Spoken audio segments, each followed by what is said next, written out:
എല്ലാ കൂട്ടുകാർക്കും പുതിയൊരു വീഡിയോയിലേക്ക് സ്വാഗതം. ഇന്നത്തെ നമ്മളുടെ റെസിപ്പി പുളിയിഞ്ചിയാണ്. അപ്പോൾ അതെങ്ങനെ തയ്യാറാക്കാമെന്ന് നോക്കാം.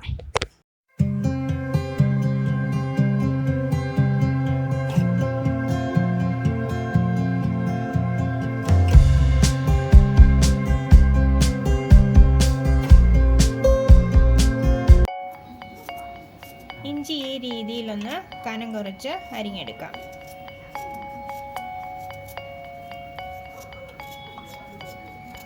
ഞാനൊരു പാനിലേക്ക് ഒരല്പം വെളിച്ചെണ്ണ ഒഴിച്ച് കൊടുത്തിട്ടുണ്ട്. ഇപ്പോൾ എണ്ണ ചൂടായിട്ടുണ്ട്. ഇതിലേക്ക് നമ്മൾ അരിഞ്ഞു വെച്ചിരിക്കുന്ന ഇഞ്ചി ഇട്ടൊന്ന് നല്ല ബ്രൗൺ കളർ ആവുന്ന വരെ ഒന്ന് വറുത്തെടുക്കാം.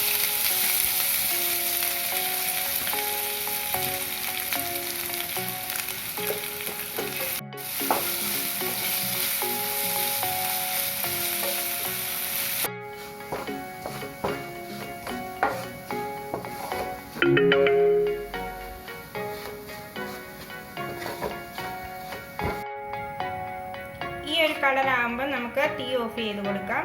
ഇനി ഇത് നന്നായിട്ടൊന്ന് ആറിയതിന് ശേഷം നമുക്ക് മിക്സിയുടെ ജാറിലിട്ടൊന്ന് പൊടിച്ചെടുക്കാം. അപ്പോൾ നമ്മൾ ആ സെയിം പാനിലേക്ക് ഞാൻ കുറച്ചുകൂടി എണ്ണ ഒഴിച്ച് കൊടുത്തിട്ടുണ്ട്. അതിലേക്ക് ഞാനൊരല്പം കടുക് ഇട്ട് കൊടുക്കുകയാണ്. അതേപോലെ തന്നെ കുറച്ച് ഉലുവ,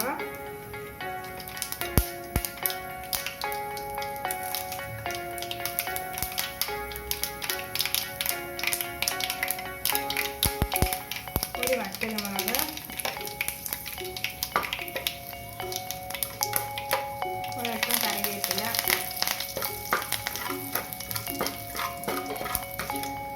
അതേപോലെ ഒരു പച്ചമുളക് അരിഞ്ഞെടുത്തത്.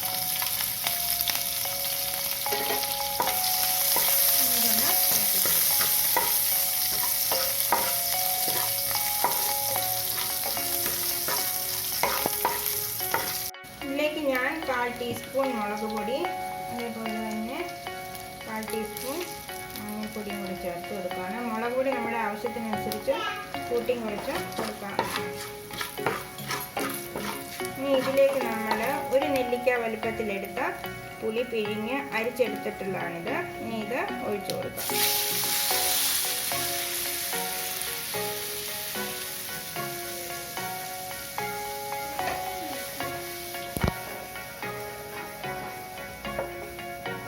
ഇനി ഇതൊന്ന് തിളച്ച് വരുമ്പോൾ നമുക്കിതിലേക്ക് ബാക്കിയുള്ള ഇൻഗ്രീഡിയൻസ് ചേർത്ത് കൊടുക്കാം.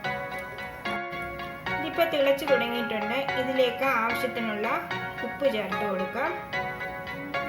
അതേപോലെ തന്നെ ഞാനിവിടെ ഒരു ചെറിയ പീസ് ശർക്കര ഒന്ന് പാനിയാക്കി അരിച്ചെടുത്തിട്ടുണ്ട്.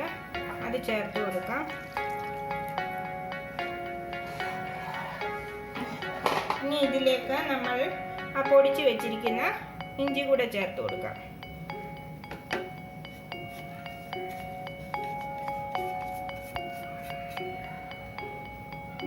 ഇനി ഇതെല്ലാം നന്നായിട്ടൊന്നുകൂടെ മിക്സ് ചെയ്തെടുക്കാം.